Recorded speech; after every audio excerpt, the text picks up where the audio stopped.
Okay, so I have to video this. This is the Vulcan Supersonic Bomber of the Royal Air Force. Absolutely huge. Look at this wing. I'm going to walk under it. It'll take a while. Massive. Look at it.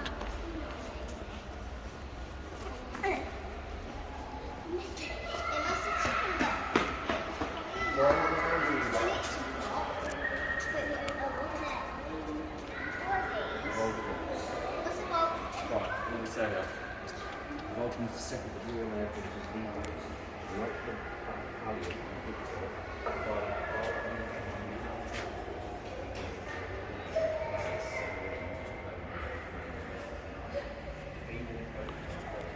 That's the bomb bay.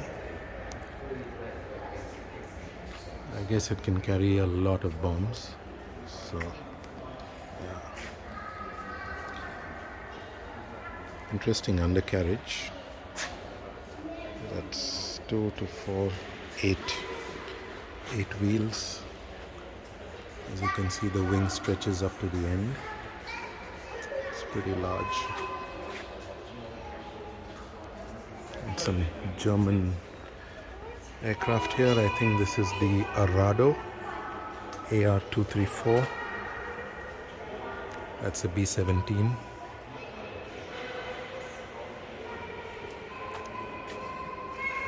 This was one of the first German jet aircraft of the Second World War.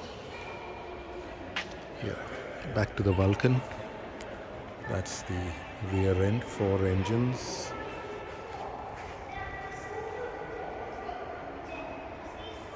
This could go supersonic.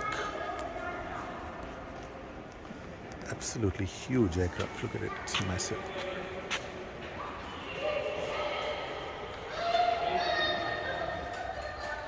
Yes, I can. Oh gosh, this is scary. This is scary. This is scary. It actually looks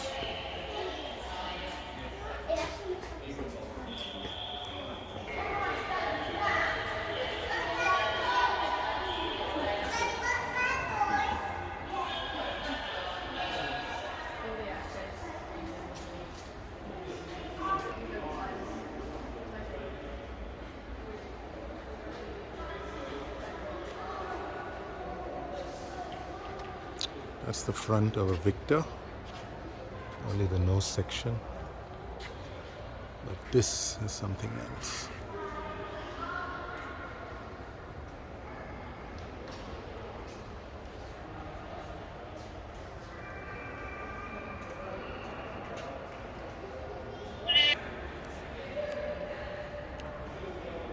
Now, I don't know which aircraft this is. It looks like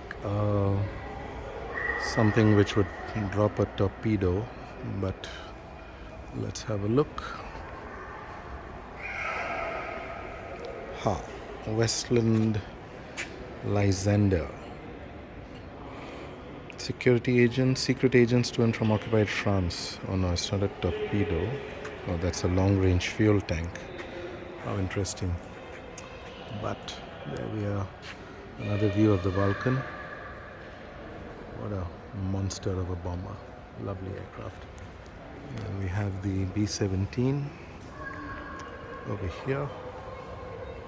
That's, of course, the Mustang, which is a legendary aircraft of the Second World War. There we go, B-51.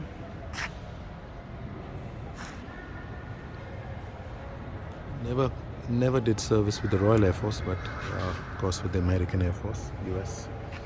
And that's the B-17.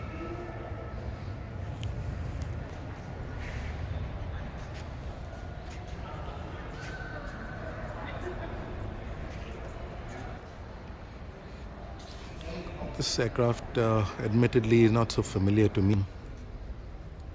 It's the Fairey Battle light bomber. There we go.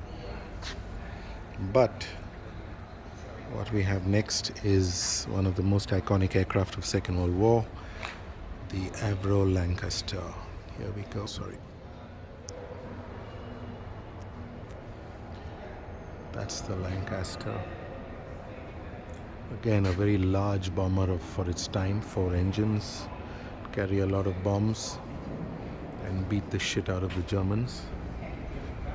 This one, along with the Liberator and the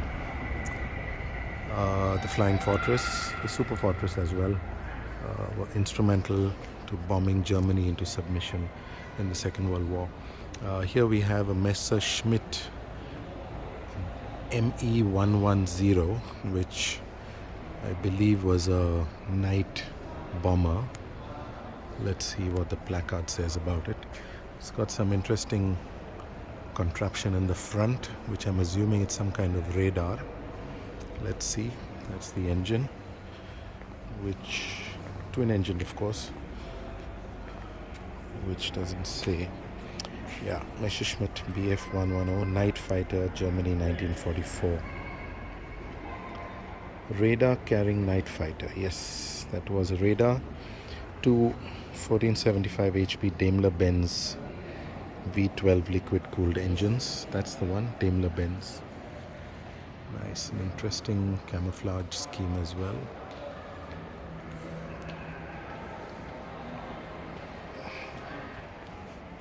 Now that's a B-24, also known as a Liberator.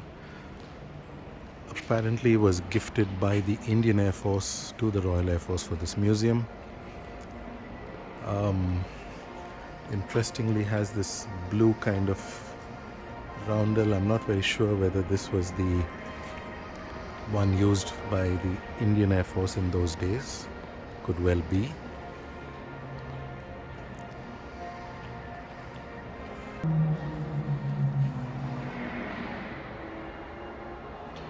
Now this aircraft, which is pretty much in ruins, is a Handley Page Halifax, which is also obviously from the Second World War, but probably none of them were in good condition to be preserved. I guess this was the one which was in the best condition, which was found, which they've brought here to the museum. And here we have the Henkel HE111, one of the most iconic, and one of the very few bombers used by the Germans in the Second World War. Germany didn't have too many bombers which they used, and it's one of the reasons, probably one of the reasons why they lost. The Allies had a lot of inventory as well as different kinds of bombers with the Americans and the British. This, I believe, is the Stuka.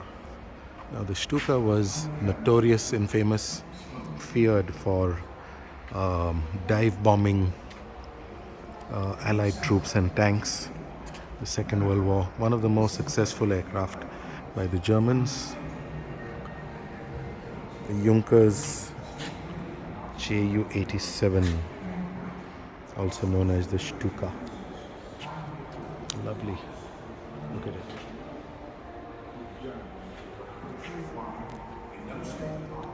There we have the Henkel again.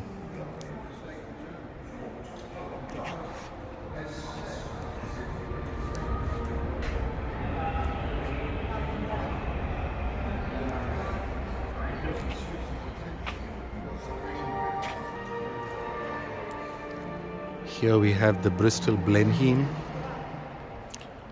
also a bomber, albeit a smaller one, smaller, lighter.